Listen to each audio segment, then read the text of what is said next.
ప్రతి దినము ఎడారిలో సెలయేర్లు శ్రద్ధతో వింటున్న మీ అందరికీ నా హృదయపూర్వకమైన శుభములు వందనములు తెలియజేయచ్చు. ఎడారిలో సెలయేర్లు అనుదిన ధ్యాన భాగంను చదువుతున్నాను.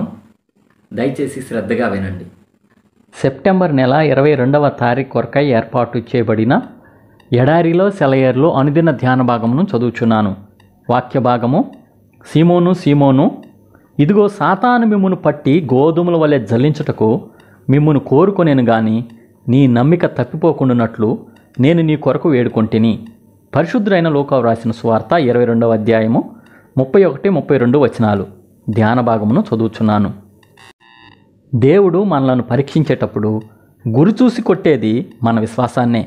మనలోని ఏ లక్షణమైన పరీక్షకు లోను కాకుండా పోవచ్చు కానీ విశ్వాసం మాత్రం అలా తప్పించుకోలేదు. విశ్వాసాన్ని దాని మూలుగు దాకా పరీక్షించడానికి దానిలోకి పదునైన బాణాన్ని గుచ్చడం కన్నా వేరే మార్గం లేదు. ఇందువల్ల ఆ విశ్వాసం శాశ్వతమైనదా కాదా అన్నది తెలుస్తుంది. దానికున్న ఆనంద కవచాన్ని లాగేసి ప్రభు పంపించే శ్రమలను దానికి వ్యతిరేకంగా నిలబెట్టాలి. ఈ దాడుల నుండి ఏమాత్రం గాయపడకుండా బయటపడేదే నిజమైన విశ్వాసం. విశ్వాసం పరీక్షించబడాలి. అది దిక్కులేనిదైపోవాలి. కొలిమిలో అనేకసార్లు కాలాలి. ఈ పరీక్షలన్నిటినీ తట్టుకొని నిలబడిన విశ్వాసం గలవాడు ధన్యుడు. పౌలు అన్నాడు, నా విశ్వాసాన్ని నిలబెట్టుకున్నాను, కానీ తన తలను పోగొట్టుకున్నాడు.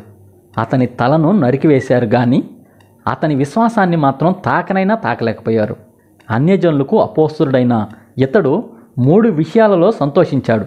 మంచి పోరాటాన్ని పోరాడాడు, పరుగును కడముట్టించాడు, విశ్వాసాన్ని నిలబెట్టుకున్నాడు. ఫలితమేమిటి? పౌలు పందెంలో గెలిచాడు, బహుమతి పొందాడు. ప్రపంచం అతన్ని గొప్పవాడిగా ఎంచింది. అంతేకాదు, పరలోకంలో ఇతడు ఘనుడయ్యాడు. క్రీస్తులో విజయం సాధించడానికి అన్నిటినీ పోగొట్టుకున్నా అది లాభమే. ఈ దృష్టితో మనం ఎందుకు ప్రవర్తించం? పౌలులాగా సత్యానికి మనం ఎందుకు విధేయులం కాము? ఎందుకంటే పౌలు పాటించిన విధానం మనకు లేదు. మన లెక్కకు అతని లెక్కకు తేడా ఉంది.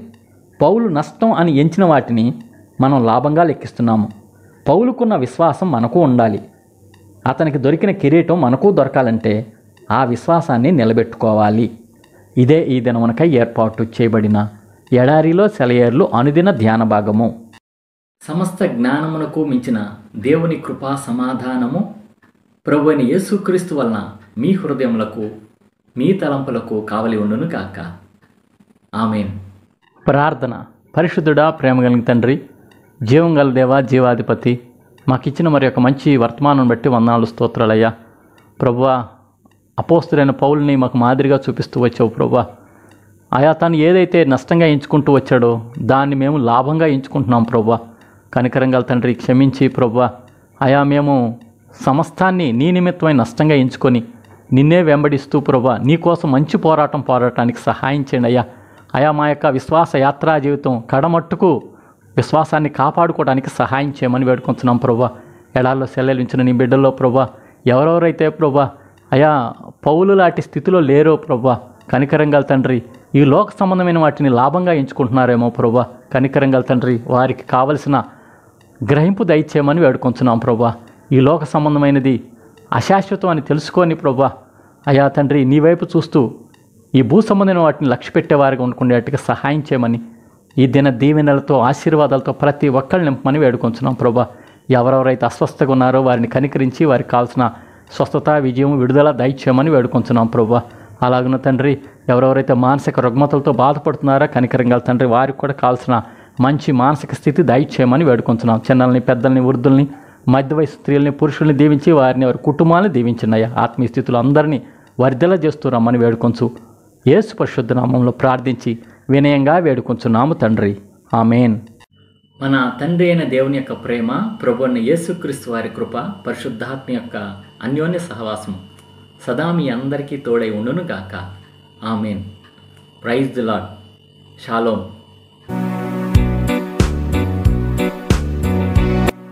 ఈరోజు దేవుని వాగ్దానము: మిమ్మును ముట్టినవాడు తన కనుగుడ్డును ముట్టినవాడు. జకర్యా 2వ అధ్యాయము 8వ వచనము.